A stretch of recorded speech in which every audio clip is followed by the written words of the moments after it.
Abraham me dit, Dieu veut collaborer avec vous.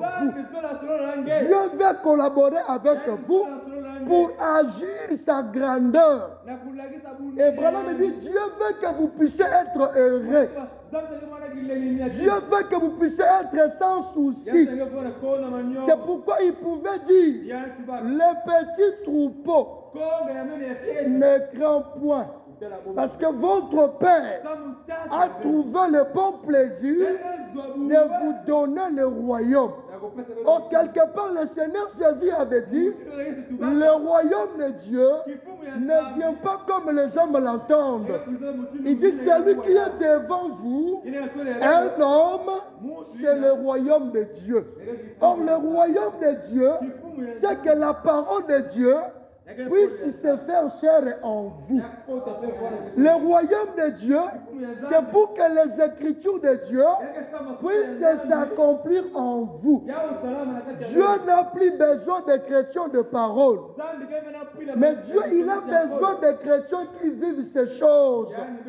C'est pourquoi Frère Branham me dit, vous devez suivre la droiture de la parole.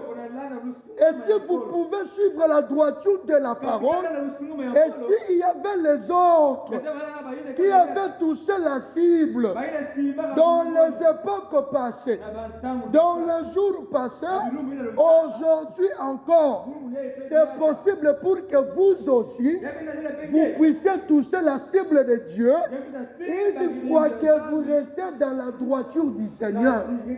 Mais cette droiture-là, elle viendra avec dans un état de faiblesse qui doit produire la crainte, et de cette crainte-là qui produira un grand tremblement de Dieu dans votre vie. C'est pourquoi Frère Branham me dit, Dieu ne peut pas agir dans la vie de quelqu'un qui se voit qu'il connaît tout. Dieu n'a pas besoin de gens qui connaissent tout. Dieu, il a besoin de prendre même des illettrés, des gens qui ne savent pas écrire leur nom, et montrer qu'il est le Dieu Tout-Puissant. Les gens, quand vous écoutez les gens comme Pierre, Pierre n'a pas étudié. Là, on dit Pierre ne savait pas distinguer sa main droite et sa main gauche. Il était celui qu'on appelle un illettré, un homme bourrique, un homme qui ne connaissait rien.